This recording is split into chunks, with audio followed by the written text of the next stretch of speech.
Hey guys, so here's a new video, a different view than you are used to seeing. If you hear a weird sound in the background, it is our fan, because you can't hear damn near anything with the air conditioner on, and it's friggin' hot in here, so sorry about that, but I'm gonna die otherwise. So I recently did my shelves again, because this is what I do when it feels like the world is falling apart around me. I organize all of my shit. So I figured that I could do a book tour of my to be read shelf, because I separated my unread books from my read books again, and this entire shelf contains all of my unread books, plus there's a small section of like my poetry books and plays that I couldn't fit on the main shelf, so they're kind of chilling down here until I get my books that are coming in. I know last video I talked about purchasing several books by Black authors from a couple of different Black-owned bookstores. The stores have been slammed, so those are still making their way very slowly to me, which is great for them. I'm glad they're doing so much business, and I have like all summer to read and all year really, so I don't care either which way. I'll just be happy whenever they get here. But so I don't have those to share with you quite yet, but hopefully I will come to you with a video, little mini haul of those at some point soon. And also, anytime I film videos now, I'm going to be leaving down in the description box below places where you can sign petitions or make donations if you're able to, for the Black Lives Matter movement, or for various causes. I've been seeing a lot around trying to provide better educational opportunities for kids and different things like that, so I'll find them and I'll put them down below, and hopefully the links will work. Like, you should know by now, I suck at technology, so here we go. But yeah, let me just get right into the book haul then. Not book haul, jeez, I have a one-track mind. Bookshelf tour. Okay, let's do it. I'm working off of a laptop, so what you're going to see me do instead is I'm gonna take the little books off of the shelf and hold them up for you to see, and I may or may not comment on them. We'll see. But okay. First up, I have Duke by Default and A Prince on Paper, both by Alyssa Cole. This is the second and third books in the Reluctant Royals series. This trilogy, well, actually series, I think there's like 5 books technically, is freaking phenomenal. I don't have the first book with me right now because I lent it to my bestie, but just, I might post a review of this at some point, because I'm just blown away by how much I enjoyed this series. So yeah, look out for that. Next up, and these are in like no particular order, I just kind of threw them all in here for once, so see how long that lasts. Alright, next up is The Secret Diaries of Miss Anne Lister. This is what the I believe it's an BBC HBO series, Gentleman Jack, is based off of. I haven't watched the series yet, but the trailer alone got me super excited for it, and I went out and bought this book. So this is actually collected bits of their actual diaries, so that's cool. Next up is The Count of Monte Cristo by Alexandre Dumas.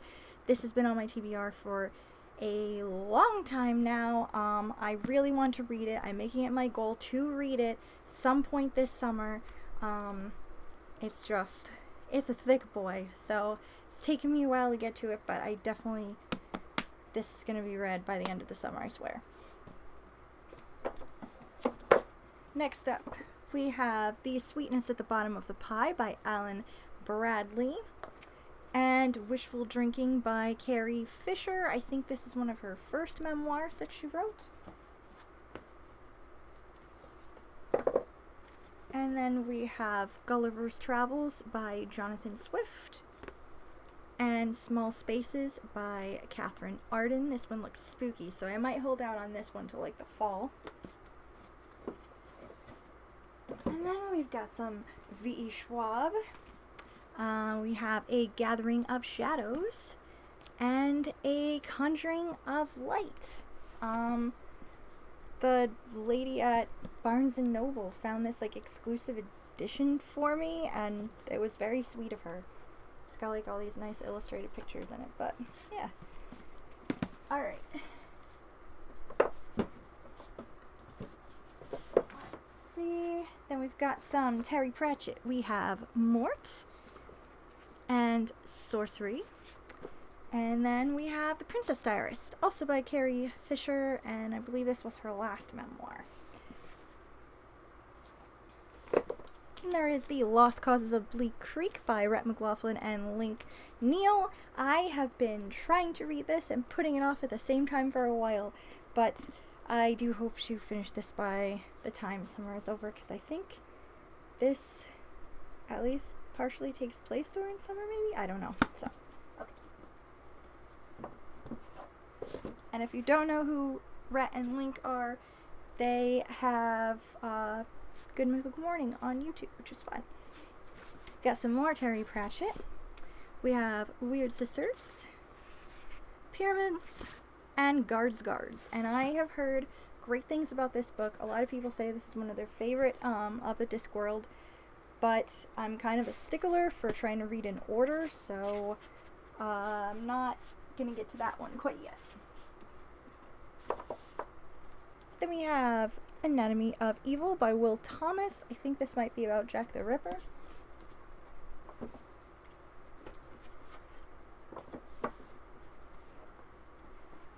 And then there is A Discovery of Witches by Deborah Harkness, which I think is a show now.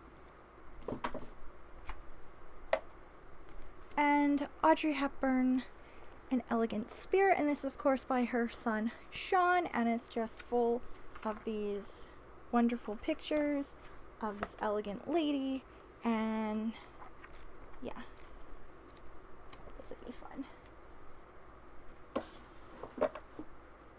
Alright, next shelf down, we have The Keeler Reader by Garrison Keeler of Prairie Home Companion fame. Then there is God's Kingdom by Howard Frank Mosher, and I'm making it my goal to read all of his books. I don't know if I'll finish it this year, but I think I'm getting there.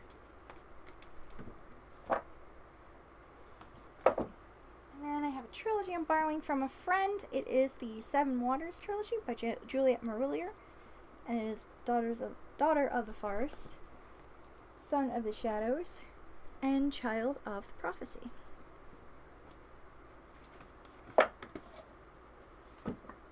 Next we have Deeper Than the Dead by Tammy Hogue.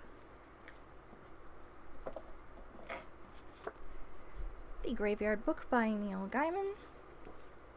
The Scarlet Letter by Nathaniel Hawthorne, and I did read this in high school, but I got this recently and want to reread it. Then there is Alexander Hamilton, an biography. Alexander Hamilton, Revolutionary. This is not the one that Lin-Manuel Miranda based the musical off of. This is a different little one, and it is by, her name is just wicked hard to read in this type, Martha Brockenbrough. So yeah. Kind of trash for Hamilton, so wicked excited about that. Then I have The Shepherd's Crown by Terry Pratchett, which is the sadly last Terry Pratchett book. And then The Dark Horse by Craig Johnson. This is a Longmire mystery. And then we got some Victoria Holtz. So we have Daughter of Deceit, The Landauer Legacy, and The Road to Paradise Island. I think I remember reading this back in high school. It's pretty creepy. They're like romantic thrillers, period set kind of things. Alright. Then we have The Secret Garden by Frances Hodgson Burnett, and The Supervillain and Me by Danielle Bonas.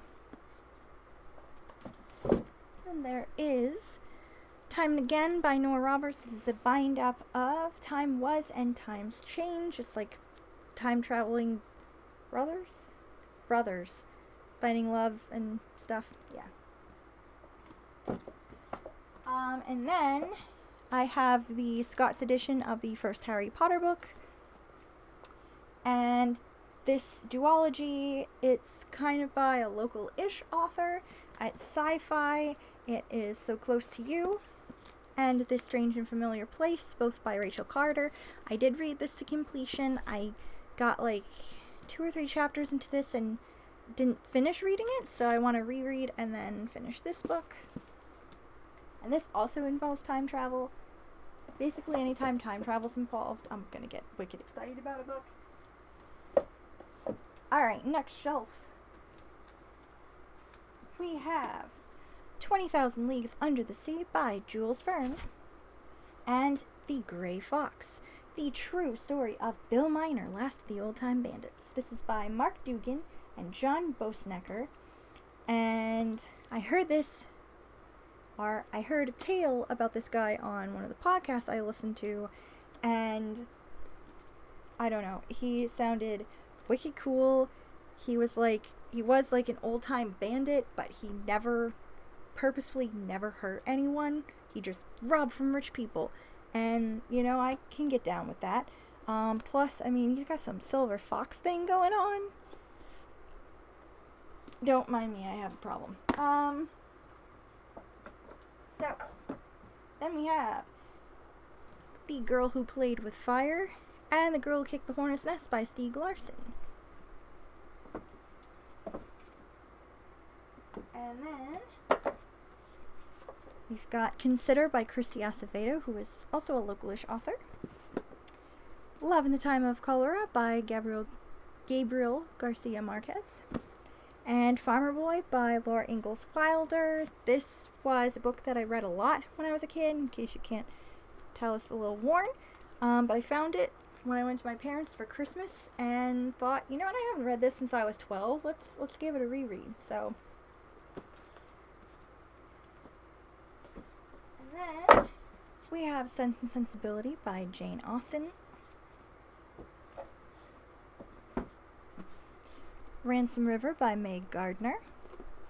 The Captive by Victoria Holtz.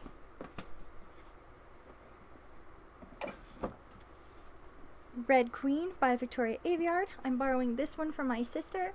I don't always go for a young adult fantasy, but the premise of this sounds pretty cool, so I'm hoping I'll change my mind about it. And then I've got The Bone Season by Samantha Shannon.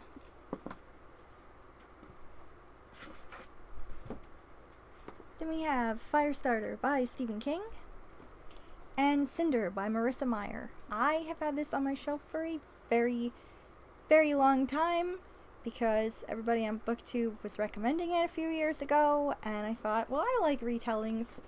I've tried to read this a couple of times and haven't been able to do it.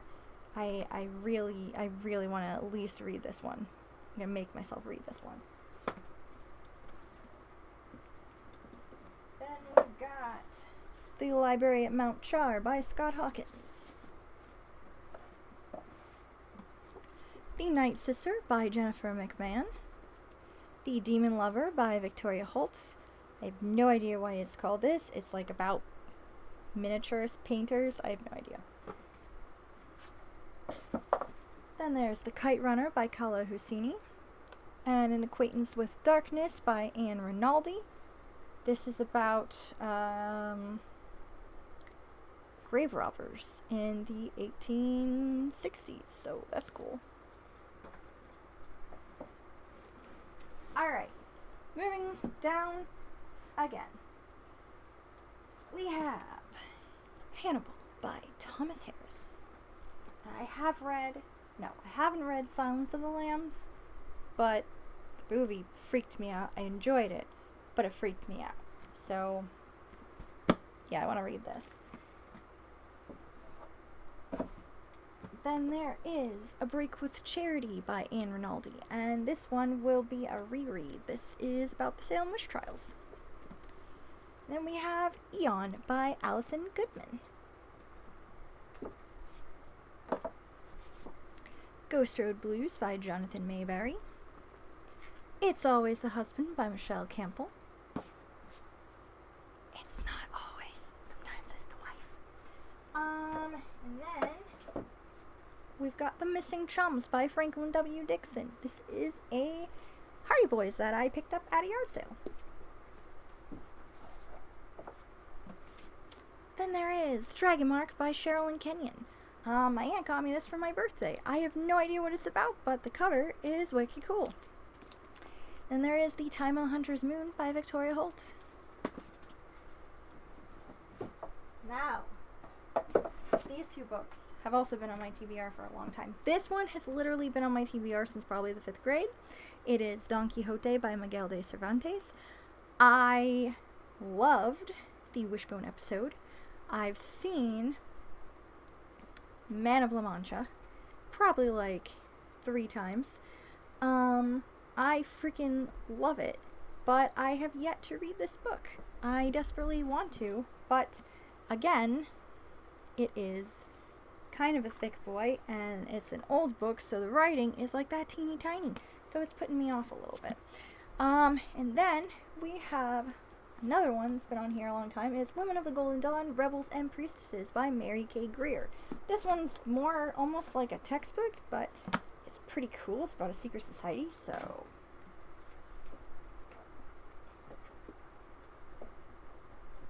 And then we've got Victoria by Daisy Goodwin. And Gallows Hill by Lois Duncan, which I plan on reading in tandem with the Break with Charity book, because this is about the Salem witch trials, kind of, sort of. In a way, it's like reincarnation stuff. I don't know, I used to eat up this Lois Duncan shit back when I was in like high school. I just devoured all of her books, so I don't know.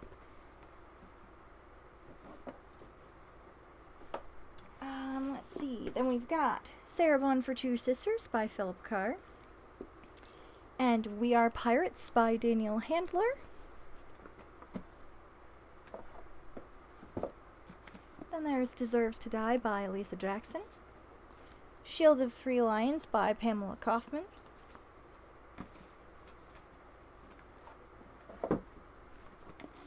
Death Echo by Elizabeth Lowell. And How to Stop Worrying and Start Living by Dale Carnegie. I don't know. My mom handed me this. She said read it. Anxiety's just worrying, I guess. I have no idea. Alright. And then we have the final shelf. Way down the bottom here. Okay. So, these I am borrowing from my parents. They are Fantasy in Death and Leverage in Death by J.D. Robb, aka Nora Roberts. This is her futuristic in Death series featuring Detective? Lieutenant. Hold on. Lieutenant Eve Dallas. It's been through some shit. I like this series, but again, I'm a stickler for trying to read in order, and these are way far ahead in the series from where I am. So, yeah, I want to read them, but it's going to take me a while to get there. Then we have 2 left of my unread books. We've got Zealot, The Life and Times of Jesus of Nazareth by Reza Aslan. I got halfway through this book, like, a couple of years ago. It was very fascinating, but the problem is it kind of reads like a textbook in a lot of places, and my brain just doesn't do textbook much anymore. So, yeah, I don't know. I do really want to read this because it is very interesting, but I don't know, I need to be in the right mental capacity for it. But, yeah. And then this one will probably be further out on my TBR than the others. It is En el tiempo de las mariposas. It is by Julia Alvarez. This is the Spanish version of In the Time of the Butterflies, which is a historical fiction and taking place in the, is it just the 50s? No, it's the 30s, 40s, and 50s, I believe, in the Dominican Republic during the reign of Trujillo, which was a dickhead. So, yeah, this is one of my favorite books that I read back in high school. I got the Spanish language version because I have been trying to relearn Spanish. I used to be pretty, well, I wouldn't say perfectly fluent, but I could passively converse by the end of high school, and then I went off to college and nobody really spoke it and I lost it. So I've been trying to reteach myself using Duolingo, which is free, by the way, and has a lot of languages on it, so it's better than Rosetta Stone, at least in my opinion, because it's free.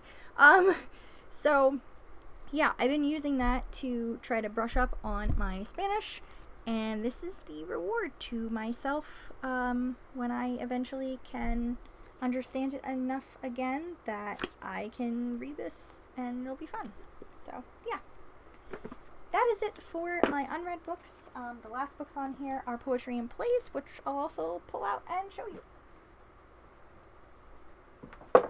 So for the poetry, we have From Totems to Hip Hop, which is a multicultural anthology of poetry across the Americas from 1900 to 2002, edited and collected by Ishmael Reed.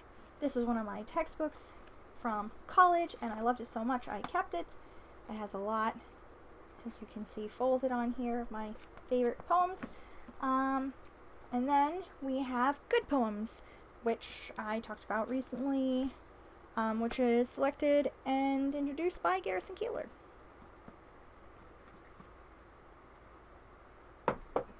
Then we have the Sonnets by William Shakespeare. I might get a different version of this at some point. The Signet Classic version has pretty decent footnotes, but yeah, I don't know. I might get a different version at some point, but it's not bad. And then we have the collected, complete and unabridged poetry of Robert Frost.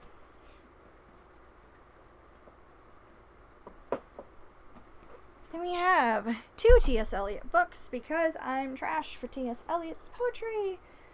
We've got The Wasteland, Prufrock, and Other Poems.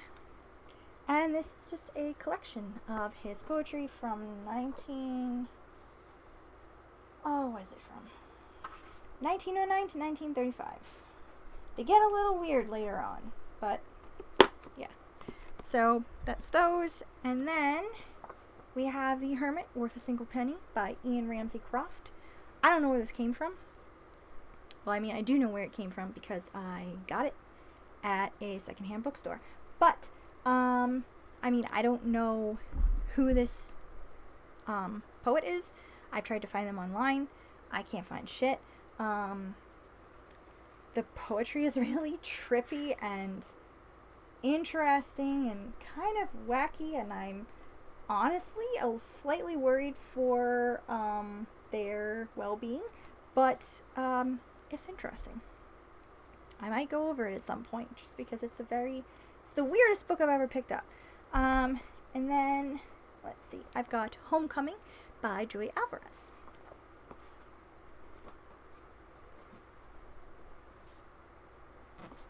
And to finish off poetry, we've got Echoes of the Mind by Barbara Dupree, who is a local poet. The Rain in Portugal by Billy Collins. And then these beautiful illustrated versions of some of Sarah Kay's poetry. They're illustrated by her friend Sophia Janowitz. All Our Wild Wonder, The Type, and B.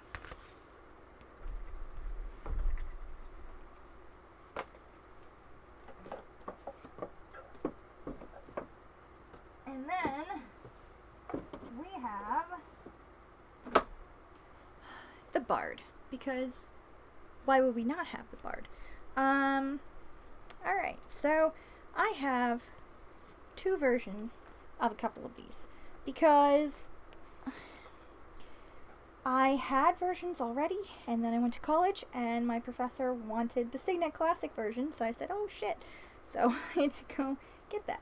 But yeah, here we go. So we have 2 copies of King Lear, which is probably my least favorite of his plays, actually. Good old Richard III. 2 copies of Hamlet. Titus Andronicus, which is, in my opinion, an underrated play of his. It is, trust me, fucking disgusting, but it also is kind of funny. So, yeah. Then we have The Merchant of Venice, which I argue is not a comedy at all. It is definitely a tragedy. Then we've got 2 copies of The Tempest, As You Like It, and my pride and joy, my most favorite play, A Midsummer Night's Dream.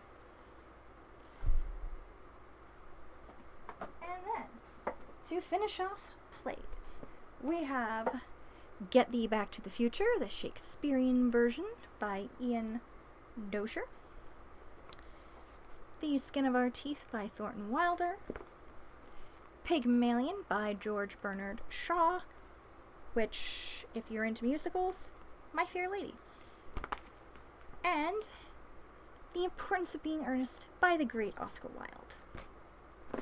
I think I reviewed...